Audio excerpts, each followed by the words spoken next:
Hello, good morning, नमस्ते all aspirant, welcome in my YouTube channel. से start करते हैं द हिंदू न्यूज़पेपर। आज है 10 अगस्त 2023।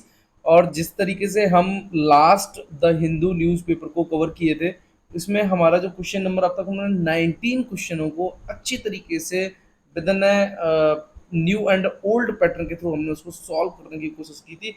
ये हमारा यूपीएससी 2020 का ये हम क्वेश्चन नंबर 20 तक आ गए और हमारी सीरीज है ए। ओके, देखते हैं क्या है क्वेश्चन।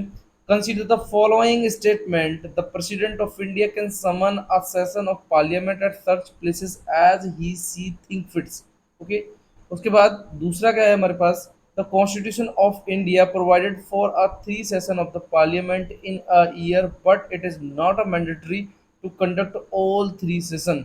यानी कि कुल मिला के ये है कि कॉन्स्टिट्यूशन ऑफ इंडिया प्रोवाइड तो करता है parliament session of the parliament के कितने, तीन, बट ये मैंडेटरी नहीं है कि ये होने ही चाहिए। आगे, there is a no minimum number of the day that is parliament is required to meet in a year. ये कोई भी डे डिसाइडेड नहीं है कि पार्लियामेंट कब मिलेगी। which of the which of the following statement given above is are correct, so only one, only two, one, three and two and three।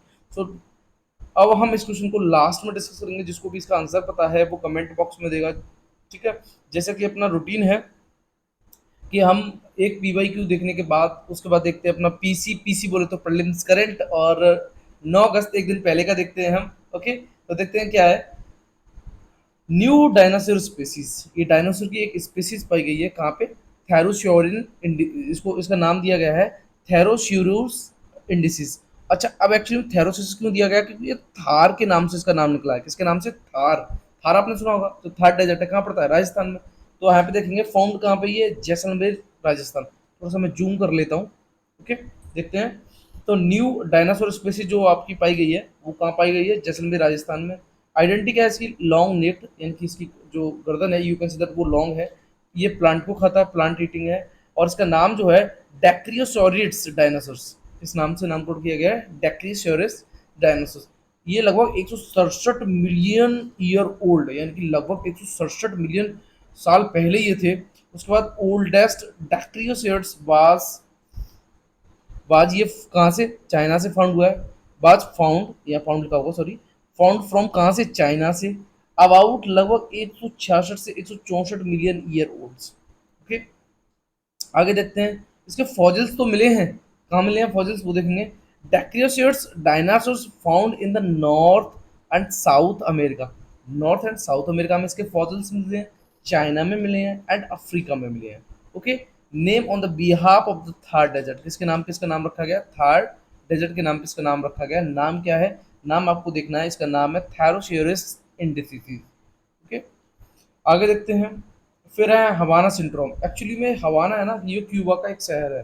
तो वहाँ क्या हुआ था कि कुछ एम्बेसी में लोग रहते थे, तो उन्होंने इस डिजीज का फेस किया था। तो उस डिजीज में, इस डिजीज में होता क्या है थोड़ा सा इसको समझेंगे। जैसे हेडेक होगा आपको, या मेमोरी प्रॉब्लम होगी, ये सब किसमें होती है, हवाना सिंड्रोम में। तो आपके लिए पहले तो आपको याद रखना है कि हवाना सिंड्रोम जो है ना, उसमें क्या क्या होता है आपका। तो आप देखेंगे उसमें आपकी मेमोरी प्रॉब्लम होगी। ओके, उसके बाद मेमोरी प्रॉब्लम के बाद आपका हेडेक भी होगा। ये सारी सारी चीज़ें, मतलब कुल मिला के टोटल माइंड से रिलेटेड इसमें बीमारी होती है। तो आप एक वर्ड कीवर्ड जरूर याद रखेंगे कि ये माइंडेड रिलेटेड डिजीज है। क्लियर है। नाउ व्हाट इज, क्या है ये, सेट अप अ मेंटल हेल्थ सिम्टम्स एक्सपीरियंस। अब ये क्या है, set of mental health symptoms है, इसको एक्सपीरियंस किया गया था by the United state intelligence and embassy officers in a various country. Okay, trace कहाँ पे हुई है, इन ए क्यूबा। ठीक है, allege 2016 when US intelligence officers and member of staff at embassy suffer it. यानी कि कुल मिला के ये है कि आपसे ये नहीं पूछा जाएगा कहाँ पे ये ट्रेस हुई है, वो सॉरी, आई थिंक आपसे ये नहीं पूछा जाएगा कि किसने इसको फर्स्ट फील किया था, बट ये जरूर आपसे पूछा जाएगा कि मेंटल हेल्थ रिलेटेड सिम्टम्स है। ओके, आगे देखते हैं। फिर हमें मिलता है डार्विन पैराडॉक्स, यानी कि डार्विन विरोधाभास क्या है। अब ये क्या है, डार्विन ने ये आर्ग्यू किया था कि भाई अगर सेम सेक्स सेक्सुअल बिहेवियर है, अब इससे तो रिप्रोडक्शन होता नहीं है, तो इस हिसाब से तो ये प्रजाति खत्म ही हो जानी चाहिए थी, है ना। तो उसी का विरोधाभास इन्होंने इस चीज को जिक्र किया गया था। Same sex sexual behaviour which is non reproductive, जो या आप कह सकते हैं गैर प्रजनन है, should have cease to exit. अब तक तो इसको उसको सीज होना चाहिए, है ना। अच्छा, होमोसेक्सुअलिटी की बात क्या कही गई कि do not promote reproduction. Homosexuality तो ये वही सीधी सी बात है, ये प्रमोट नहीं करती किसको, रिप्रोडक्शन को। और heterosexual, yes, it's a reproduct significantly less than heterosexuality. यानी कुल मिला के ये कि आपकी हेट्रोसेक्सुअलिटी की बात करेंगे तो उसका जो रिप्रोडक्शन है वो कैसा होता है, you can say that hetero, यानी होमो से हेट्रो का ज़्यादा होता है। ओके, नाउ आगे एक बॉडी देखेंगे, वो इंटरनेशनल व्हेलिंग कमीशन। ये क्या है भाई कमीशन, उसको देखेंगे। हेडक्वार्टर है इसका कैम्ब्रिज, कैम्ब्रिज इंग्लैंड में।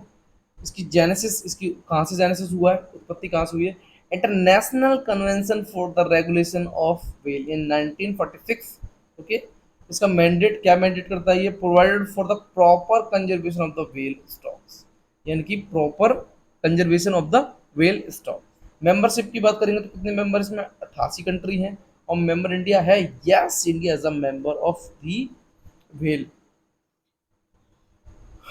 International whale commission. नाउ अब हम आ जाते हैं अपने फर्स्ट पेज पे। जिस जिस तरीके से हम पढ़ते आए हैं कि क्या करना होता है, मैं अपना फर्स्ट पेज से पहले हमें अपना पीसी देखना पड़ता है। पीसी देखने से पहले हम एक अपना पीपीक्यू देखते हैं। सो सा appeals for the peace in a Manipur, पैक्सी एम्बुलेंस। देखिए अब यहाँ पे एक अच्छी चीज निकल के आ रही है कि भाई जब तक अब तक आरोप प्रत्यारोप लग रहे थे कि बीजेपी गवर्नमेंट एक्चुअली में मणिपुर में कुछ भी नहीं बोल रही है, बट अभी आप देख रहे हैं कि अमित शाह ये बोल रहे हैं कि भाई प्लीज इसमें शांति बनाए रखें, है ना। और ये कहा लोकसभा में जब वो एक्चुअली में स्पीक कर रहे थे तभी उन्होंने बोला। और एक्चुअली इसका और उस समय और क्या हो रहा था कि नॉन कॉन्फिडेंस मोशन जो लाया जा रहा है इसके अपोजिशन पार्टी के लिए, opposition party for the ruling party, you can say that, जैसे प्राइम मिनिस्टर नरेंद्र मोदी की जो पार्टी के लिए एक्चुअली में नॉन कॉन्फिडेंस मोशन लाने का मतलब ही यही है। देखिए मैं बताऊं क्या है कि माननीय मोदी जी इस पे कुछ भी अपना वक्तव्य नहीं दिए थे मणिपुर पे, है ना। इसी के रिगार्डिंग क्या हुआ कि उनके खिलाफ नॉन कॉन्फिडेंस मोशन की बात होने लगी और वो इस गवर्नमेंट को हटाने की मांग हुई, है ना। तो उसी के रिगार्डिंग है ये, और उन्होंने उसी टाइम ये स्पीक किया था कि भाई इस तरीके से आप जो है मणिपुर में कुकी और मैती और जो है जो जो भी जनजातियां हैं उनमें जो फाइट चल रही है आरक्षण को लेके उस पर शांति बनाए रखें, है ना। अच्छा, और ये जो अपील थी इसमें मिस्टर शाह स्पीच लगभग उन्होंने स्पीच दिया था 2 घंटे का, उस टाइम इसको बोला था उन्होंने, ठीक है। तो उसमें अपने प्रीलिम्स के लिए तो अभी निकालने के लिए सब ट्राइब्स हैं। तो ट्राइब्स में आपको कई बार करा चुका हूँ, मैंने आपसे कई बार बोली भी है कि आप ट्राइब्स क्या करेंगे, इनको एक बार जाके मैपिंग कर लेंगे, और मैपिंग मैंने कराई भी है, ठीक है। तो लास्ट वीडियो में आप मणिपुर में हुआ समाधान उसमें जाके आप देख सकते हैं, ठीक है। नाउ आगे, no police operation without presence of the central force assure Kuki Zo teams. अब आप देख रहे हैं कि भाई कोई भी पुलिस ऑपरेशन नहीं होगा without presence of the central force, यानी सेंट्रल फोर्स अगर प्रेजेंट होगी तभी पुलिस ऑपरेशन हो सकता है, otherwise no police operation without the present of the central force. तो देख रहे हैं आप किस तरीके से अब ये थोड़ी सी एक्चुअली में इसमें इंटरवेन करने का काम हो रहा है ना, by the BJP government. That's a very good. So, Union Home Minister Amit Shah on Wednesday asked delegations of the Kukiju leads from Manipur to restore peace in the region before political talks are the held. यही है, ठीक है। Tribal community has been demanding a separate administration from the state Manipur. ये tribal community यही चाह रही है भाई। Mister Shah assured the member of Manipur police commander will not conduct operation in the hill area without the presence of the central security force. All checkposts leading the hill will be manned by the, जैसे Assam rifles है ना। और देखिए कुछ अभी देख रहे हैं कल का शायद आर्टिकल था आई थिंक, असम राइफल्स के खिलाफ भी कुछ एफआईआर हुई है ना। क्योंकि उन्होंने क्या किया था कि कुकी के कुछ ऐसे लोग थे जो यू कैन से दैट एक क्रिमिनल एलिमेंट टाइप के थे, उनको उन्होंने सेफ जोन में रखा था, इसलिए इसके खिलाफ भी कल की न्यूज़ में था कि इसे अगेंस्ट में कार्रवाई हो रही है ना। और तो कुल मिला के आपको समझना क्या है इसमें से, आपको यही निकालना है कि भाई जो है आपको ट्राइबल्स पढ़नी है इसमें प्रीलिम्स के लिए, ओके। और उसके बाद इसमें सबसे ज़्यादा जनसंख्या किसकी है, अब देखिए मैं बताऊँ क्या है, क्योंकि मैती और जू यानी उनके सिद्धार्थ नागा, है ना। तो आप देखेंगे कि मैती की जनसंख्या ज़्यादा है, उसके बाद आप देखेंगे कुकी की है, फिर जो की है। तो कुकी और मैती में जो आरक्षण को लेके एक्चुअली में क्या था कि मैती के पास 1949 से पहले भी शेड्यूल्ड ट्राइब्स का आरक्षण था, बट वो आरक्षण इनके पास हटा दिया गया। तो उसी की डिमांड चल रही है, और उसी की डिमांड के चक्कर में जो मणिपुर हाई कोर्ट है उसने अपना जब order you can see that order दिया था, तो उसी ऑर्डर में एक्चुअली में कोई विवाद हो गया था, तब ये स्टार्ट हुआ। अच्छा, अब क्या है, develop indigenous web browsers crap cash price लगभग तीन, कितना है, लगभग 3 करोड़ 40 लाख रुपए का आप इनाम जीत सकते हैं क्या, आपको सिर्फ एक वेब डिजाइन करनी है। समझ रहे हैं आप, वो भी किसके रिगार्डिंग, यानी कि डेवलप इंडिजीनियस वेब, वो भी कैसे बनानी है, आपको इंडिजीनियस वेब बनानी है, ब्राउजर्स ग्रैब केस प्राइस। तो भैया जिसका भी सॉफ्टवेयर इंजीनियर है वो उनके लिए बहुत अच्छी न्यूज़ है, उसको एक बार पढ़ लें, है ना। अगर वो साइड या ऐप बनाते हैं, अगर वो शायद इसमें काम कर पाए, तो उनकी जो टीम है, उन टीम को लगभग 3 साढ़े 3 करोड़ रुपए मिल सकता है। ओके, आगे चलते हैं फिर हम, हमारे लिए और क्या है निकालने के लिए इसमें। यही है politics, politics. ED search property of Senthil Balaji brothers in Karur, Karur. अब देख रहे हैं आप, अब ये जो इन्फोर्समेंट डायरेक्टर है ना, ये एक्चुअली में वेनेसडे को सर्च करने गए थे, यू कैन सी दैट आज थर्सडे है, वेनेसडे को जो करूर कोयम्बटूर रोड पर इनका आवास है, वहाँ पे चेकिंग वेकिंग कुछ हुई है। तो इसमें हमें निकालना क्या है, हमें निकालना है ED. What is ED, ED is important for us, actually में इसको मैं करा चुका हूँ, बट इसको फिर हम रिफ्रेश करेंगे, ठीक है, क्योंकि ये क्वेश्चन जब इसका बनता है तो हम मोस्टली कंफ्यूज हो जाते हैं कि किस तरीके से सॉल्व करना है। तो देखेंगे क्या है, what is ED. ED is a multi disciplinary organisation, पहले आपको ये समझना है कि ये मल्टी डिसिप्लिनरी ऑर्गेनाइजेशन है, ठीक है। ये क्या मैंडेट, क्या जनादेश है, with in investigations of the offence of money laundering, किस चीज़ का ये इन्वेस्टिगेशन करेगी, जैसे आपका ऑफेंस लगा हुआ मनी लॉन्ड्रिंग का, violation of foreign exchange law.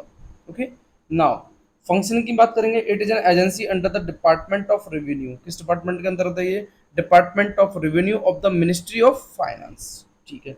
दो चीज़ें आपको देखनी है, डिपार्टमेंट ऑफ रेवेन्यू और ministry of finance. Okay, it is not a statutory body, ये स्टैट्यूटरी बॉडी नहीं है, पहले आपको इतना समझना है। ओके, तो तीन चीज़ आपने समझी, department of revenue, ministry of finance और नॉट ए स्टैट्यूटरी बॉडी। अब इसकी जेनेसिस की बात करेंगे, तो फॉर्म ये कब हुई थी, 1956 में, क्लियर है यहाँ तक। आगे देखते हैं, स्ट्रक्चर की बात करेंगे, तो हेडक्वार्टर इसका कहाँ है, दिल्ली में। इसको हेडेड कौन करता है, डायरेक्टर ऑफ द इन्फोर्समेंट। इसके 5 रीजनल ऑफिस हैं, जैसे मुंबई, चेन्नई, चंडीगढ़, कोलकाता एंड दिल्ली। और इसके 10 जोनल ऑफिस हैं, जैसे each headed by the deputy director and 11 जो है आपके सब जोनल ऑफिसर ऑफिस हैं, each headed by the assistant director. तो सब जोनल को असिस्टेंट डायरेक्टर देख रहे हैं, और जोनल ऑफिस को आपके कौन देख रहे हैं, डिप्टी डायरेक्टर देख रहे हैं, वो भी कितने हैं, 10। तो आपको इसमें निकालना क्या है, 5 तो रीजनल है, 10 जोनल ऑफिस है और 11 सब जोनल ऑफिस है। नाउ रिक्वायरमेंट की बात करेंगे, तो done directly and by drawing officers from other investigation agency, comprises officer जैसे आईआरएस होंगे, आईपीएस होंगे, आईएएस होंगे, ठीक है। टेनवर की बात करेंगे, तो उसका जो टेनवर होता है वो लगभग 2 से अभी एक्सटेंड भी कर दिया गया है 5 ईयर के लिए। ओके, अब स्टैट्यूटरी फंक्शन की बात करेंगे, तो इन्फोर्समेंट एक्ट इंक्लूडिंग क्या अभी इसमें देखेंगे, जैसे आपका क्या क्या है, conservation of the foreign exchange and prevention of small activity, यानी कि जिसको बोला जाएगा 1974 COFEPOFA, यानी कैपोफा, ये conservation of the foreign exchange and prevention of smuggling activity. एक तो ये भी सी के अंतर्गत आता है, किसके अंतर्गत, ईडी के। दूसरा prevention of the money laundering act, ये भी पीएमएलए। और उसके बाद फिर आ जाएगा आपका फ्यूजिटिव, ठीक है, fugitive economic offender act 2018 FEO है, ठीक है। आगे पीएमएल फंक्शन की बात करेंगे, तो carry out search and seizures under the section 16 and 17, क्या है आपका, prevention of the money laundering act, decided on the arrest under the section 19 PMLA, can directly carry out search and seizure under the section of 50 PMLA. Okay, तो आपको इसमें समझना क्या था, सबसे पहले आपको ये समझना कि कैसी बॉडी है, स्टैट्यूटरी बॉडी है या नहीं है, not, it's not a statutory body. उसके बाद आपको ये समझना था कि इसके कितने एक्चुअली में रीजनल ऑफिस हैं, तो वो 5 हैं, जोनल ऑफिस कितने हैं, 10 हैं, सब जोनल ऑफिस कितने हैं, 11 हैं। उसके बाद हम बात करेंगे कि इसमें किस रिक्वायरमेंट में जब नीड होती है तो किसको चुना जाता है, आईआरएस, आईपीएस, आईएएस को। टेनवर इसका 2 से 5 साल होता है। उसके बाद इसमें हमने पढ़ा था conservation of the foreign exchange and prevention of smuggling activity, you can see that COFEPOSA, है ना, 1974 preventer of money laundering act 2002 and fugitive economic offender act 2018, ये भी इसके अंडर आता है। नाउ अब हम देखेंगे क्या है हमारे लिए। देखिए, orbit reductions manoeuvre of Chandrayaan 3 perform, very good. हम बढ़ते जा रहे हैं, स्टेप बाय स्टेप बढ़ते जा रहे हैं, चांद के पार चलो, तो चांद के पास हम पहुंचने वाले हैं। और 23 अगस्त ज़्यादा दूर नहीं, यू कैन से दैट आज मात्र ओनली 13 दिन बचे हैं जब हम सॉफ्ट लैंडिंग करा देंगे इन साउथ लूनर पोल। ओके, सो यही है, इसमें थोड़ा सा वो डे बाई डे इसमें अपडेट चल रहा है अभी कि भाई कहाँ तक पहुंचा अपना चांद, है ना। तो the Indian space research organisation on Wednesday carry out another orbit reduction India third moon mission. ये तो हमें पता ही है भाई, ये थर्ड है क्योंकि चंद्रयान फर्स्ट सेकंड थर्ड, तो थर्ड वाले को अभी हम देख लेंगे, है ना। एक दो तीन हम एक बार देख लेंगे, हालांकि हम पढ़ चुके हैं, फिर भी हम जिन स्टूडेंटों ने पढ़ लिया उनका रिवाइज हो जाएगा, है ना, और जो न्यू है उनको ये मिल जाएगा अच्छी तरीके से। तो इसको मैन्यूवर को एक्चुअली में इसको परफॉर्म कौन करता है, परफॉर्म करती है ISTRC, इसको बोला जाता है ISRO telemetry tracking and command network. ठीक है, सेंटर कहाँ है इसका, बेंगलुरु में है। और ये स्पेस क्राफ्ट अब कितना रह गया आप देखेंगे 1437 kilometre from the moon's. Okay भाई, उसी के राउंड अभी चक्कर लगा रहा है। ISRO state even closer to moon, जब ये चंद्रयान 3 रिडक्शन था 174 kilometre to 1437 kilometre following a manoeuvre perform today. ठीक है, द नेक्स्ट ऑपरेशन जो होगा 14 अगस्त 2023 को है, अभी टाइम है यानी 4 दिन है। और लगभग 11:30 से लेकर 12:30 के बीच होगा। और फिफ्थ और फाइनल ऑर्बिट की बात करेंगे तो वो हमारा कब होगा, 16 अगस्त को। Okay, after the lunar orbit 5 अगस्त, ये तो हमने पढ़ ही लिया था कि एक्चुअली में ये पृथ्वी से निकल के चंद्रमा की ओर बढ़ चुका था 5 अगस्त को। कुछ मैनूवर हैं, the propulsion module will separate from the lander while in orbit. ठीक है, जब उस वो अलग हो जाएगा। अच्छा, इसी तरीके से हम बात भी कर रहे हैं जैसे यहाँ पे दिखा है फैसिलिटी टू सॉफ्ट लैंडिंग, तो हमें पता ही है 23 अगस्त को लगभग 5 बजकर आई थिंक 47 मिनट पे होगी। ओके, और इसी के meanwhile ISRO chairman S Somanath meet doctor Saku, इनका नाम है Tsuneta, director general national astronomical observatory of the Japan. ठीक है, तो इंडिया एक्चुअली अब जापान के साथ डिस्कस कर रहा है स्पेस साइंस कॉपरेशन को लेके। ठीक है, इसमें इंडिया यही चाहता है कि भाई जो लूनर पोलर एक्सप्लोरेशन मिशन है बाज इसको परिकल्पना है इसकी कि to explore the dark side of the moon, इसकी जो डार्क साइड को क्या करना, you can say that decode करना by the India and Japan के थ्रू। सो अब इस पे भी इंडिया और जापान जो है नेक्स्ट कह सकते हैं इसको शामिल किया जाएगा इंडिया जापान की, जब भी कोई यू कैन से दैट इस टाइप की साइंटिफिक रिसर्च होगी तब। ओके, सो ये हमने पढ़ लिया। अब थोड़ा सा हम देखेंगे कि चंद्रयान अभी कह रहा था ये थर्ड लूनर आपका यान है। ठीक है, तो सो थोड़ा सा देखेंगे ये लॉन्च कब हुआ था, चंद्रयान फर्स्ट ये 2008 में, चंद्रयान 2 आपका 2019 में, चंद्रयान 3 आपका शेड्यूल 2023 में, क्लियर है।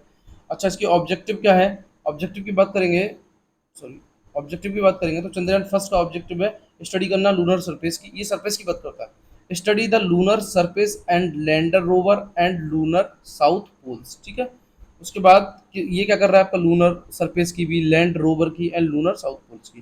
कंपोनेंट कौन कौन से इसमें, orbiter, moon and impact prove. But Chandrayaan 2 में आपका ऑर्बिटर, लैंडर के रूप में जिसका नाम विक्रम, और रोवर जिसका नाम रखा गया प्रज्ञान। अब रोवर का मतलब क्या है, रोवर का मतलब है रोबोट, रोबोट है, आप समझ सकते हैं कि कोई भी चीज चलने वाला वो वहां जाके चलेगा, तो उसका नाम प्रज्ञान रखा गया। लैंडर का मतलब है जो उसको लैंड कराएगा, उसका नाम विक्रम रखा गया। और इसमें नाम है प्रपंसल मॉड्यूल्स, लैंडर एंड रोवर, ये तो दोनों चीजें सेम ही हैं। तो लैंडर का नाम हमने क्या रखा था वो आप कमेंट बॉक्स में दे देंगे मेरे को, रोवर का नाम हमने क्या रखा था वो भी कमेंट बॉक्स में दे देंगे। और प्रोपल्सन मॉड्यूल की अगर मैं बात करूंगा तो ये आपको मिल जाएगा चंद्रयान 3 में, क्योंकि ऑर्बिटर की हमें जरूरत नहीं है, वो हमें चंद्रयान 2 से मिल चुका है। अच्छा, उसके बाद हमें इसके व्हीकल दो देखेंगे, लॉन्च व्हीकल है PSLV फर्स्ट, ये है आपको चंद्रयान फर्स्ट के लिए, GSLV मैक 3 चंद्रयान 2 के लिए, और LBM 3 चंद्रयान 3 के लिए। ओके, क्लियर है यहाँ तक। सो आपको इसमें से निकालना क्या है, मैं थोड़ा सा बता दूं आपको। सबसे पहले लॉन्च ईयर निकालने हैं, कंपोनेंट निकालने हैं, और फाइनल एक्चुअली में इनको ले जाने वाले व्हीकल्स निकालने हैं। क्लियर हो गया यहाँ तक, चलिए अब देखते हैं। Number of elephant in Karnataka goes up by 364 from the last count touches 6,395। मतलब कुल मिला के ये कर्नाटका में बहुत ही खुशखबरी की बात है भाई, कर्नाटका में पहले 6,395, सॉरी अब कुल मिला के 6,395 एलिफेंट हो गए, और 364 एलिफेंट लगभग बढ़े हैं। तो देख रहे हैं किस तरीके से, ये तो बहुत ही अच्छी बात है। और देखिए एलिफेंट की अगर मैं कर्नाटका की बात करूँ तो लगभग 2010 में 5,740 थे, और 2012 की बात करूं लगभग 2 साल बाद तो 6,072 थे, है ना। और क्योंकि 6072 उसके बाद फिर ये कुछ डिक्रीज हो गए, लगभग 6049 रह गए आई थिंक। 72 और 49 अगर आप एवरेजन लगाएंगे तो लगभग 23-24 एलिफेंट जो थे वो आपके डिक्रीज हुए 2012 में। अच्छा, 2017 तक यू कैन सी दैट, ऐसा कह सकते हैं। थोड़ा सा मैं आपको ग्राफिंग से समझा दूँ, जिसे आप ऐसे निकालिएगा। 2010 में आपके पास था 5000 कुछ, है ना। और उसके बाद 2012 में आपके पास था 6000 कुछ। और 2017 की बात करेंगे तो वो थोड़ा सा घट गया था, बट लेकिन 2017 के बाद फिर ये आपका बढ़ गया है डेटा। तो वही डेटा दिया है ये। थोड़ा सा हम पढ़ने की कोशिश करते हैं क्या है अभी। The number of elephant in Karnataka has increased by 346 from the estimate 6,049 in 2017 and to 6,395 now. ठीक है, which is the highest in the country according to an interim report on Asian elephant populations and demographic estimate 2023। तो ये report है एक Asian elephant populations and demographic estimate। their populations range in estimate to be between the 5,914 से लेकर 6,877। तो elephant actually में इस range में है अभी। अच्छा, और एलिफेंट डे आपको याद रखना है, ये 12 अगस्त को मनाया जाता है। इसको हम थोड़ा सा और डिस्कस करेंगे जब 12 अगस्त होगा। Create awareness about the importance of the preserving and protecting these animal and that are the classified as a endangered species। ये बात आपको पता होनी चाहिए, ये किस कौन सी है, इंडेंजर्ड स्पीसीज है। क्योंकि और अपेंडिक्स फर्स्ट में आती है ना। इसको मैं करा चुका हूँ, बट फिर भी आपको याद रखना है कि अपेंडिक्स फर्स्ट में है और इंडेंजर्ड स्पीसीज है। ओके। अच्छा, ये डेटा मैंने आपको बता दिया क्या कम हुआ क्या ज़्यादा हुआ। और अगर मैं बात करूँ सेंसस की, तो which was taken up 23 forest division का लिया गया है। So that the state has an average elephant density of 0.34 पर square kilometre. Bandipur tiger reserve है जिसमें 1116 एलिफेंट काउंट किए गए फॉर द हाईएस्ट डेंसिटी है। उसके बाद है नागरहोल टाइगर रिजर्व। तो आपको दो टाइगर रिजर्व याद रखने हैं। एक तो देखिए इसमें आपके लिए निकालने के लिए इस आर्टिकल में क्या हुआ कि एलिफेंट जो है वो आपका कर्नाटका में इंक्रीज हुए हैं, और वो भी एलिफेंट किस में आता है, इंडेंजर्ड में। दूसरा आपको क्या पढ़ना है कि नागरहोल और बांदीपुर, ना सॉरी यहाँ से मैं लिख दे रहा हूँ, नागरहोल नागरहोल और बांदीपुर ये आपका कहाँ पड़ता है, कर्नाटका। ओके। अब मैंने यहाँ पे क्या किया, कुछ आपके टाइगर रिजर्व लगा दिए हैं जो आपको पढ़ने हैं, एलिफेंट रिजर्व सॉरी। तो देखेंगे क्या है। अब देखिए, अब यूपीएससी का पैटर्न थोड़ा सा चेंज हुआ है। तो यूपीएससी अब क्या करता है ना, आपसे नहीं पूछता कि भाई लोकेशन उसने बहुत कम कर दी है। अब वो आपसे ये पूछता है कि ये बताइए कि जो एलिफेंट है वो कौन सी, you can see that elephant reserve है वो कौन से स्टेट में है और कौन से में नहीं है। इसी तरीके से टाइगर रिजर्व कौन से में है कौन से में नहीं है। तो यहाँ पे आप देख रहे हैं, देखिए एलिफेंट ना तो आपको यहाँ मिल रहा है, you can see that Punjab, ना गुजरात, ठीक है। और फिर आ जाइएगा ना जम्मू एंड कश्मीर, लद्दाख, है ना। उसके बाद आप आ जाइए हिमाचल प्रदेश, ठीक है। तो यहाँ कहीं दिख रहा है आपको, नहीं। एमपी में भी, ठीक है, नहीं। उसके बाद एलिफेंट रिजर्व। फिर हम देखेंगे कर्नाटका, ओ सॉरी महाराष्ट्र, महाराष्ट्र में भी नहीं है। कर्नाटका है, यस। तमिलनाडु है, केरला है, आंध्र प्रदेश है, उसके बाद उड़ीसा है, ठीक है। झारखंड में भी है आपका, ठीक है। तो चलिए देखते क्या है। शिवालिक एलिफेंट रिजर्व, ये उत्तराखंड में मिलेगा आपको, ठीक है। थोड़ा सा जूम कर लेते हैं। उत्तर प्रदेश तो आपको पता ही है, उत्तर प्रदेश से निकाल लेंगे आप। अरुणाचल प्रदेश में देखेंगे आप, तो अरुणाचल प्रदेश में आपको मिलेगा साउथ अरुणाचल प्रदेश और कामेंग, दो नाम आपको याद रखना है, साउथ अरुणाचल प्रदेश और काम, ठीक है। उसके बाद दिहिंग पटकाई और सोनीपत, काजीरंगा, चिराग और धनसिरी, ये आपको सब मिलेंगे कहाँ पे, असम में। कौन कौन से हैं एक बार और रिवाइज कर रहा हूँ, दिहिंग पटकाई, सोनीपत, काजीरंगा, चिराग एंड धनसिरी। और उसके बाद इटांगी आपको मिल जाएगा नागालैंड में। उसके बाद फिर हम आ जाते हैं वेस्ट बंगाल में, आपको मिलेगा मयूर झरना और ईस्टर्न द्वार्स। ये तो आपको क्लियर हो ही जाएगा क्योंकि ईस्टर्न द्वार जो है वेस्ट बंगाल को बोला जाता है। सिंह भूमि आपको मिलेगा झारखंड में। और उसके बाद आ जाते हैं हम, फिर हमें मिलता है आंध्र प्रदेश में मिलेगा रॉयला एलिफेंट रिजर्व। और तमिलनाडु में आपको मिलेगा श्रीविल्लीपुत्तूर, कोयम्बटूर, अन्नामलाई और नीलगिरी। इसको स्कैन कह सकते हैं आप, है ना। तो श्रीविल्लीपुत्तूर, कोयम्बटूर, अन्नामलाई और नीलगिरी ये आपको मिल जाएंगे तमिलनाडु में। उसके बाद केरला की बात करेंगे तो केरला में आपको अन्नामुड़ी, पेरियार, वायनाड, नीलाम्बर, ठीक है। और कर्नाटका में आपको मिलेगा मैसूर एलिफेंट रिजर्व। और उसके बाद उड़ीसा में हम देखेंगे आपका मयूरभंज और मयूर झरना कहाँ था, वेस्ट बंगाल में। महानदी, महानदी भी आपको कहाँ मिलेगी, उड़ीसा में, ठीक है। उसके बाद संबलपुर, फिर बैतरनी और साउथ उड़ीसा, ठीक है। इस तरीके से आप देख लेंगे, और जहाँ नहीं है वहाँ पे आप क्लिक कर लेंगे, जैसे महाराष्ट्र, एमपी, गुजरात, पंजाब, सॉरी राजस्थान, ये राजस्थान है, गलत भूल गया मैं। और यहाँ पे आपका पंजाब, ठीक है। फिर इस तरीके से आप निकाल लेंगे इसको। फिर यहाँ हरियाणा, देखिए यहाँ हरियाणा, फिर यहाँ पे आपका हिमाचल प्रदेश, और यहाँ पे आपका दैट जम्मू एंड कश्मीर, और यहाँ लद्दाख। तो देखिए लद्दाख इस तरीके से आप निकाल के क्रॉस लगा लेंगे कि भाई यहाँ पे एलिफेंट रिजर्व नहीं है। यस और नो आपको बस इसके कमेंट बॉक्स में आंसर दे देना है कहाँ पर नहीं है। 5 ऐसे इंस्टीट्यूट के नाम लिखने हैं जहाँ पर एलिफेंट रिजर्व है ही नहीं, ठीक है। तो उनके आप नाम कमेंट बॉक्स में देंगे। ये मैंने आपको पढ़ा दिया कि ये इंडेंजर्ड स्पीसीज है, अपेंडिक्स फर्स्ट में आती है, ओके। और चलिए आगे चलते हैं फिर। एडिटोरियल को जैसा कि हम लास्ट में देखते हैं उसी तरीके से देखेंगे। The anatomy the anatomy of rights. अभी देखिए मैं बताऊँ क्या है ये कहानी, क्या है ये कहानी। ये है कि भाई जो हरियाणा में नूहू एक डिस्ट्रिक्ट पड़ता है, तो वहाँ पे क्या हुआ था कि दो मुस्लिम समुदाय के लोगों को एम्बुलेंस में कोई भी कारण रहा हो उनको जला दिया गया। जलाने के बाद क्या हुआ, उनके कंकाल मिले। फिर एक वीडियो वायरल हुई, I think Monu Thane sir की, और थाने सर आई थिंक यही नाम है। और उस बंदे ने वीडियो में कुछ ऐसी बातें कही जो बहुत ज़्यादा यू कैन से दैट आपत्तिजनक थी, और उन्हीं बातों की वजह से फिर क्या हुआ, हिंसा भड़क गई। और हिंसा इतनी भड़की कि ये समझ लीजिएगा कि उसमें लगभग आई थिंक 53 से ज़्यादा, है ना। और ऐसे कई केस आए जिसमें डेथ हुई, 53 अप्रोक्सीमेटली मैं बता रहा हूँ जहाँ तक मुझे पता है। जो आपका एक मतलब रेशियो है। अच्छा, उसके बाद ऐसी बात नहीं है कि ये पहली बार हुआ है ना, हिंदू मुस्लिम का झगड़ा इससे पहले भी कई बार हुआ। 1992 की बात करें, जब बाबरी मस्जिद की बात थी, है ना, तो उस टाइम नरसिम्हा राय जो गवर्नमेंट थी वो भी डिसमिस हुई थी, है ना। और अच्छा, उसके बाद फिर हम थोड़ा सा और देखेंगे, और इसमें लगभग जो 26 साल का इमाम थे उनकी, मतलब उनको मार दिया गया, है ना। और अप्रैल की बात करें, अब देखिए यूपी यूपी गवर्नमेंट की बात करें तो इसी तरीके से यूपी गवर्नमेंट में आ जाइए, तो यूपी गवर्नमेंट तो सीएम योगी ने ये कहा भाई ऐसे कोई क्लेम ही नहीं है, कोई ऐसा हमारे यहाँ झगड़ा हुआ ही नहीं है लगभग 2017 से। But national crime records bureau, यानी कि एनसीआरबी, ये एनसीआरबी ये कहती है कि भाई लगभग 5 या 302 केस आए हैं, है ना, 2021 में। तो कर्नाटका इलेक्शन कंपेन आल्सो, जैसे कर्नाटका में भी ऐसे केस आए हैं। Home minister Amit Shah remark at the rally in Balgavi that of the Congress came into power। तो कर्नाटका में भी ऐसे केस आए हैं। अच्छा, अगर इन्हीं केसों की बात हम करें तो ऐसे ही केस महाराष्ट्र में मिले हैं 2023 में, जैसे कोल्हापुर है, मुंबई है, और उसके बाद आपका आ जाता है संभाजी नगर है, जलगांव है, अकोला है, अम्बेडकर नगर है, अंडर द बाच ऑफ बीजेपी कोलिशन गवर्नमेंट, वहाँ भी बीजेपी गवर्नमेंट है ना। तो आप कुल मिला के ये देखने को इसमें आपके लिए क्या है ना कि एक्चुअली में हिंदू और मुस्लिम का ये जो झगड़ा नूह में हुआ ये पहली बार नहीं हुआ, इससे पहले भी झगड़े हुए, 1992 की बात हो या फिर मान लीजिए अदर स्टेट की भी बात हो, है ना। ओके, आगे देखते हैं फिर हम क्या है।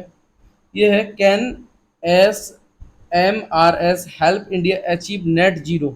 क्या है भैया एस एम आर एस, क्या है इसको देखेंगे। वेट वेट,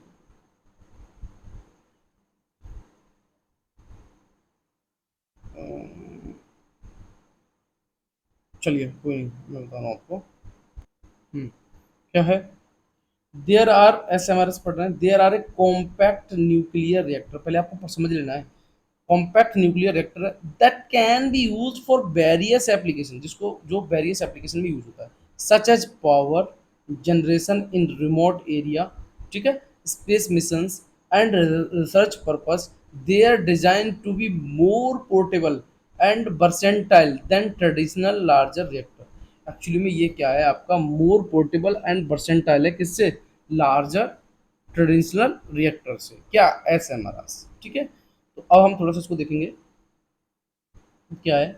देखिए, अगर मैं बेल्ट्स की बात करूँ, है ना, तो जो यूएन सिस्टम डेवलपमेंट गोल है ये इंश्योर करता है कि भाई जो आपका एक्सेस होगा वो अफोर्डेबल, किसके लिए, अफोर्डेबल होगा, रिलायबल होगा, सस्टेनेबल होगा, मॉडर्न एनर्जी फॉर ऑल।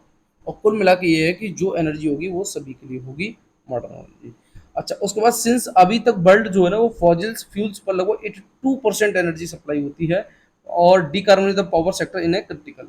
अच्छा, और अब हम देखेंगे इसमें, ये तो हमने पढ़ लिया कि एस एम आर एस है क्या। अच्छा, what are the challenge of the decarbonizing, तो डिकार्बोनाइजेशन के क्या क्या चैलेंज है। देखिए चैलेंज की बात करेंगे तो ज़्यादातर चैलेंज की अगर बात करें तो मिसमैच हो जाता है पॉलिसी मेकर में। जो भी पॉलिसी बनाई जाती है, पॉलिसी बनानी चाहिए, कुछ हो जाती है ना? या फिर मान लीजिए इम्प्लीमेंट कर, पॉलिसी तो ठीक बनी है, अब उसको इम्प्लीमेंट करने की बारी आई है, तो इम्प्लीमेंट हम किस तरीके से कर रहे हैं, है ना? किस एरिया में हम इम्प्लीमेंट कर रहे हैं। तो अकॉर्डिंग टू द, अगर हम इंटरनेशनल एनर्जी एजेंसी की थ्रू की बात करें, तो जो डिमांड है क्रिटिकल मिनरल जैसे कि आपका लिथियम है, निकल है, कोबाल्ट है, या रेयर अर्थ एलिमेंट्स हैं, ये क्लीन एनर्जी प्रोडक्शन टेक्नोलॉजी के लिए रिक्वायरमेंट होती है इनकी, और is likely to increase by up to 3 to 5 times by 2013। अच्छा, अब देखेंगे इसके एडवांटेज क्या है एसएमआरएस के, ये हमें समझने की कोशिश करनी है। ये क्या करेगा आपका, जैसे पहले आपका चलता था न्यूक्लियर पावर प्लांट, तो जो कन्वेंशनल है वो हमारा, उसको ये सिंपल कर देगा, एसएमआरएस में डिजाइन हो जाएगा। अच्छा, अब हम फ्यूल स्टोर की बात करें, तो फ्यूल स्टोर में इसमें कैसा होगा, लो होगा as comparison to the nuclear power plant. अच्छा, उसके बाद हम और भी इसकी एडवांटेज की बात करें, तो ये अगर इसको इंस्टॉल करना है वेरी सिंपल, ऑपरेट करना है very simple as compare to the nuclear power plants. ठीक है, तो ये एडवांटेज है किसके, आपके स्मॉल मॉड्यूलर रिएक्टर्स के। अच्छा, फाइनली बात करें तो department of atom energy must improve the public perception of the nuclear power in India by the better disseminating comprehensive environment and public health data of the civilian reports which are can operating under the international safeguard in India। समझ रहे हैं आप? तो क्या चीज़ है इसमें कि भाई लार्ज, जैसे फॉर एग्जांपल यहाँ देख लीजिएगा, अब ये है आपका लार्ज कन्वेंशनल रिएक्टर है जिसको लगभग 700 प्लस आपका मेगावाट्स है, और यहाँ देखेंगे आप स्मॉलर मॉड्यूलर रिएक्टर, इसमें और इसमें देख रहे हैं कितना अंतर आ रहा है, वो आपका है 300 मेगावाट, है ना? तो कुल मिला के ये कि ये इंस्टॉल भी इजीली हो जाएगा, स्मॉल मेगा मॉड्यूलर रिएक्टर की बात करेंगे, इंस्टॉल भी इजीली हो जाएगा। ठीक है, उसके बाद इसको रेगुलेट करना है वो भी इजी होगा, है ना? और भी सारी चीज़ें हैं, खर्चा भी कम आएगा, है ना? तो बहुत सारी प्रॉब्लम होती हैं जब ये इसको पॉलिसियों में कमियां होती हैं, है ना? तो तभी दिक्कतें ज़्यादा खड़ी होती हैं, बट हमें समझना है कि भाई अगर पॉलिसी बेटर होगा तो then we can work in this process. So can S M S help India achieve net zero? Yes, ये हो सकता है नेट जीरो में, ये हेल्पफुल हो सकता है S M S. So clear है यहाँ पे? अच्छा, ये देखिए बस हो गया, आगे चलते हैं फिर हम। देखिए, मैं इसमें ना आपको एक खबर बताने की कोशिश करूंगा। एक्चुअली पोलैंड ने अभी क्या किया है, लगभग 2000 अपने ट्रूप्स हैं ना, वो बेलारूस बॉर्डर पे उन्होंने क्या किया है, उसको यू कैन से दैट वहाँ पे उन्होंने इसको भेज दिया है। तो हमें इसमें थोड़ा सा मुझे इंपॉर्टेंट लगा, वो मैं आपको बता दूं कि पोलैंड को आपको, और उसके बाद बेलारूस, इन दोनों की आपको क्या पड़ रही है, बॉर्डर शेयरिंग कंट्री पड़ रही है। तो पढ़नी नहीं है, परेशान मत होना, मैंने उसको कराने की कोशिश की है, तो देखते हैं यहाँ पे क्या है। ये आपका बेलारूस की बात करेंगे, ठीक है? तो बेलारूस की क्या क्या बॉर्डर शेयरिंग कंट्री है, तो आप इसको ऐसे लिख सकते हैं कि भाई पुल, है ना? पुल क्या आपका हो जाएगा, रसिया, यानी कि रसिया को पुल करो कहाँ से, बेलारूस से, ऐसे सेंस निकालो आप। तो पुल मैंने यहाँ पर लिख दिया, पुल PULL। अब आप निकालने की कोशिश करेंगे, क्या है भी, ओ सॉरी सॉरी सॉरी, PULL, और यहाँ आपका हो जाएगा रसिया। तो निकालेंगे, पी से क्या हुआ, पोलैंड, ठीक है, यू से आपका यूक्रेन, और आल से, एल से आपका लिथुनिया, और एल से लातविया, और आर से आपका क्या होगा, रसिया। तो इसमें एक्चुअली में बेलारूस के 5 कंट्री हैं जो बॉर्डर शेयर करते हैं, वो आपको देख लेने हैं। ठीक है, तो कैसे आपको याद करना है, आपको याद करना है पुल रसिया, तो P for Poland, U for आपका यूक्रेन हो गया, ठीक है, रिवाइज कर रहा हूँ, L for Lithuania, L for Latvia, R for Russia. इसी तरीके से हमें देख लेना है पोलैंड का। तो पोलैंड का देखेंगे आप, क्या है आपको मिलेगा कि इसमें मिलेगा आपको बेलारूस, यूक्रेन, स्लोवेकिया, चांजे, अन जर्मनी, अंदासिया, लिथुनिया। ठीक है, सो ये आप देख लेंगे। अच्छा, उसके बाद फोकसिंग है आपका जो 13 अमेंडमेंट है between the Sri Lanka and the Tamil Nadu. सो इसको मैंने करा दिया है, आप एक बार देख लेंगे जाके, तो ये ज़्यादा क्लियर हो जाएगा, है ना? अच्छा, अब हम देखते हैं क्या है, India take first step to remove animals from the drug testing. अब देखिए, ये बहुत अच्छी बात है कि भाई हम ड्रग टेस्टिंग करते हैं, तो अब हम एनिमल का यूज नहीं करेंगे। अब तक आपने देखा होगा यहाँ चूहा छपा हुआ है ना, इसका बहुत ज़्यादा यूज होता है ड्रग टेस्टिंग में। तो और भी कंट्रियाँ इसमें काम कर रही हैं, देखेंगे क्या है। An amendment to new drugs and clinical trials rules 2023 recently passed by the government of India aim at stopping the use of animal in research, especially in the drug testing। तो कुल मिला के ये है कि 2023 में अमेंडमेंट आया है कि भाई हम ड्रग टेस्टिंग में जो एनिमल्स हैं उनका यूज नहीं करेंगे। अच्छा, क्या ऐसा इंडिया ही कर रहा है, क्या इससे पहले किसी और देश ने ऐसा काम किया है? यस, 2021 की बात करेंगे तो यूरोपियन यूनियन ने भी ऐसा बिल पास किया है, ठीक है।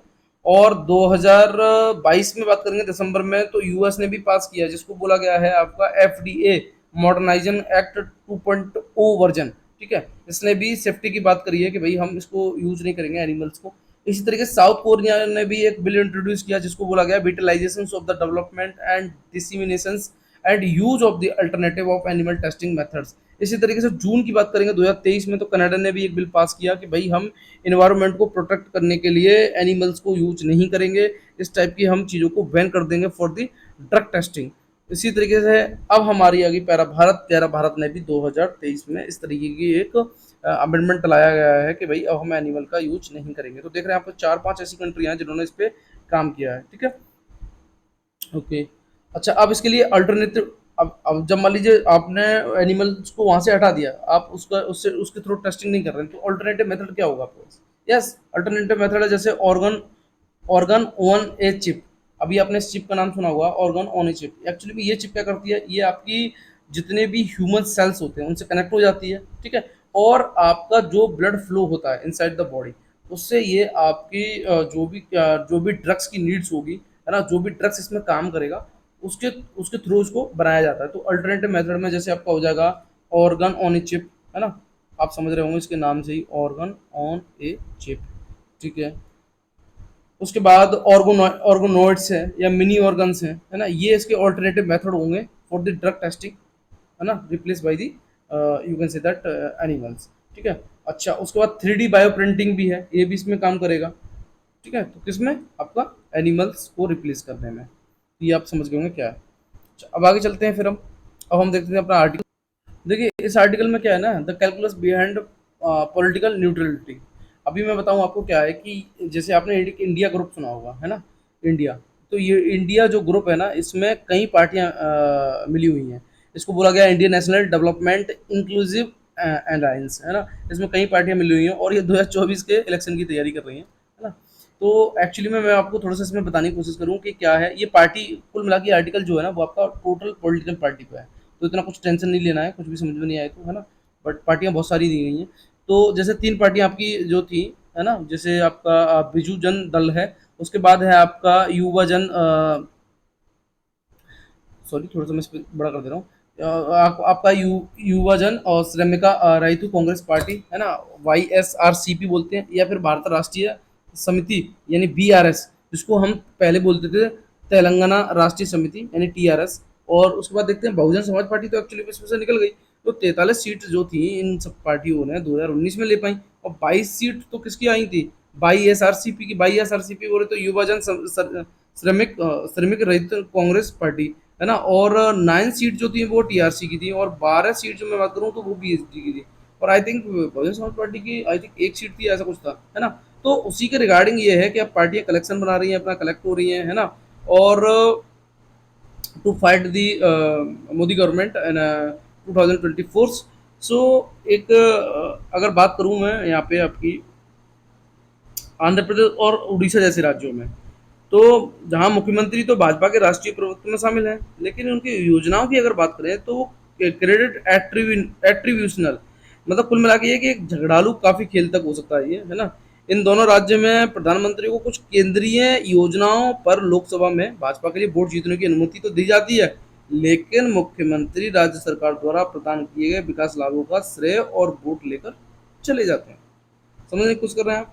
तो कुल मिला के ये है कि जहाँ तक स्थिति मुद्दों की सवाल की बात करें, तो ये जैसे कुछ परमानेंट पार्टियां होती हैं, उनकी ज़्यादा क्षेत्र के खिलाड़ी हैं भाई वो, उनने कहा कुछ करा कुछ, है ना। सब जैसे ही लगा कि ये पार्टी आने वाली है उस पार्टी में इंक्लूड हो गए, वो पार्टी आने वाली है, मान लीजिए can say that BJP government से अगर वो हारे और कांग्रेस वहाँ पर नहीं, तो कांग्रेस में शामिल हो गए। तो कुल मिला के ये कि नेता किसी का सगा नहीं, है ना। और ऐसा कोई बंदा नहीं जिसे इसने ठगा नहीं। ठीक है, तो इसमें हमें निकालने के लिए और क्या था हमारे लिए। इसमें भाजपा के बारे में एक बहुत अच्छी बात कही है, भाजपा एक्चुअली में ज़्यादातर ना कुलीन वर्ग का साथ लेती है। कुलीन वर्ग आप कह सकते हैं कि जैसे बिजनेसमैन, ओके, उसके बाद बहुत अच्छे खासे मर्चेंट, है ना, मर्चेंट मैन। और उसके बाद कह सकते हैं कि जिनके पास अपना कुछ जैसे राजा राजा महाराजा रहे, है ना, पहले के ज़माने में, तो उनको भी यू कैन से दैट उसमें अपनी पार्टियों में सम्मिलित करने की कोशिश करती है, और जो ज़्यादा अच्छी तरीके से बोल लेता है। तो उसी में एक बहुत अच्छी बात कही है कि भाई जमीनी स्तर पर तो कुल नंबर को इसमें शामिल कर दिया, दरबदल हुआ आपस में। पर भाई साहब ये वाली रणनीति जो है ना, जैसे कुल नंबर को शामिल करना, राजा महाराजा जो पहले रहे उनकी पीढ़ियों को शामिल करना, या फिर आप कह सकते हो जो अच्छी तरीके से बोल लेते हैं, ये वाली रणनीति उड़ीसा में कम नहीं हुई, है ना? तो उसी के रिगार्डिंग है ये। और अगर मैं थोड़ा सा तेलंगाना की बात करूँ, तो तेलंगाना एक्चुअली में अभी का गुड और रिसेंट एग्जाम्पल है, जहाँ पे कांग्रेस ने ओवरटेक किया किसके ऊपर, बीजेपी को, following the revival of the Congress sentiment post the Bharat जोड़ो यात्रा के through, specially following the Karnataka assembly elections. और देखिए एक राहुल गांधी के द्वारा भी एक यात्रा चलाई जा रही है जो आपने सुनी होगी, भारत जोड़ो यात्रा। सो नाउ अब हम देखते हैं अपना पीवाईक्यू। तो इसमें अपन अपने लिए पार्टी से दिस था, इतना प्रीलिम्स के लिए तो कुछ था ही नहीं, बस मेंस प्रेसिडेंट। तो क्वेश्चन हमारा बहुत अच्छी तरह से समझेंगे हम इसको। तो प्रेसिडेंट ऑफ इंडिया ये समन कैन समन, है ना, session of parliament at such place he is. Yes, ये तो वो कर सकता है, जब उसको लगे कि भाई समन जारी करना है तो वो समन जारी कर सकता है। और constitution of India provided for the 3 session of the parliament in a, एक साल में 3 समन, ठीक है। But it is not mandatory to conduct all 3 session. Yes, यही तो गलत है ना, ये मैंडेटरी क्यों नहीं है भैया, आपको करना पड़ेगा। 3 सेशन है, 3 सेशन तो करने पड़ेंगे ना। तो दूसरा वाला आप निकाल लीजिएगा, पहले ये होता था, दूसरा आपने निकाल लिया, ये नहीं है, ये नहीं है। अब आपका वन तो सही है आंसर, ठीक है, वन आपका सही है, ये नहीं है, सॉरी सॉरी सॉरी सॉरी, ये टू नहीं है आपका, आपने निकाल लिया कि मैंडेटरी दिख दिया था। अब हम देखते हैं कि भाई आपका वन तो क्लियर है कि है आंसर, तो वन है, थ्री देखना है। There is no minimum number of the day that the parliament is required to meet in year. Yes, कोई भी मिनिमम नंबर ऑफ डे नहीं है कि पार्लियामेंट को मिलना है साल में। तो ये भी आपका आंसर कैसा है, सही है, ठीक है। तो आंसर आपका क्या हुआ, वन एंड थर्ड, फर्स्ट भी कट गया। अब मैं थोड़ा सा आपको बताने की कोशिश करूं कि अगर आपका ये न्यू पैटर्न से होता, तो pair one, pair two, pair three and pair four. अब आप देखने कुछ करना है, यहाँ से कहते हैं ना एलिमिनेट टेक्निक काम नहीं कर रही, समथिंग समथिंग काम कर रही है। जैसे आपने ये लिखा, but it is not mandatory to conduct all 3 session. भैया पार्लियामेंट 3 सेशन तो करती है, पर 3 सेशन मतलब 3 सेशन होते हैं पार्लियामेंट के, क्या भैया 3 मैंडेटरी नहीं है? भैया ये क्यों नहीं, आपको ये करने ही पड़ेंगे एक साल में 3 बार, है ना, ठीक है। सॉरी, ऑल 3 सेशन आपको करने ही पड़ेंगे इन अ 1 ईयर। तो कॉमन सी बात है, आप एलिमिनेट से आप इसको निकाल देते। तो आपका ये वाला जो आंसर था ना, ओनली पेयर टू, ये सही हो सकता था। समझ रहे हैं क्यों हो सकता था? कि आपने ये क्लियर कर लिया कि भाई प्रेसिडेंट को तो राइट है, वो समन जारी कर सकता है, प्रेसिडेंट को राइट है, वो समन जारी कर सकता है, यहाँ तक आपने निकाल लिया था। दूसरा वाला आपने निकाल लिया था कि ये mandatory connect to all the 3 session, ये मैंडेटरी नहीं है, ये मैंडेटरी है भैया, ये करना पड़ेगा आपको। और ये कोई भी मिनिमम डेट डिसाइडेड नहीं है कि भाई एक साल में जो है आपको इतने दिनों में मिलना है या नहीं मिलना है। तो ये बात भी आपकी सही है। तो इसको निकालने के बाद आपका one and two new pattern से अगर हम जोड़ते हैं तो आपका आंसर क्या हो जाएगा, टू। ओके, सो हम अपनी वीडियो को यहीं रोकते हैं। एंड प्लीज़ आप जो भी वीडियो को देखते हैं, तो जो मैं पूछता हूँ ना उसको प्लीज़ कमेंट में ज़रूर दें उसका आंसर। और कोशिश ये करें कि टाइप करना सीखें, है ना। नहीं आ रहा है, गूगल से सर्च करो, तब भी टाइप करो, देख कर टाइप करो, कहीं से भी करो, पर टाइप करो, क्योंकि जब तक आप लिखेंगे नहीं तब तक आपकी हैबिट नहीं पड़ेगी। सो हम अपने सेशन को ये रोकते हैं। प्लीज़ वीडियो को आप लाइक, शेयर एंड सब्सक्राइब करें, जो भी आपके जानने में तैयारी कर रहे हैं उनके साथ शेयर कर दें, ठीक है। और देखिए जो कॉमन मैन भी हैं, अगर उनको जानकारी भी चाहिए होती है ना, कि आज न्यूज़पेपर में क्या था, तो उन इंटरनेशनल लेवल की उनको न्यूज़ मिल जाती है, उनके साथ भी शेयर कर सकते हैं, ऐसा कुछ है नहीं। सामान्य भाषा है, गाँव थोड़ी सी, यू कैन से दैट, एक गांव और शहर की भाषा होती है, उसका मिक्सअप है, तो कुछ भी दिक्कत नहीं होगी लेक्चर में। Okay, so thank you so much.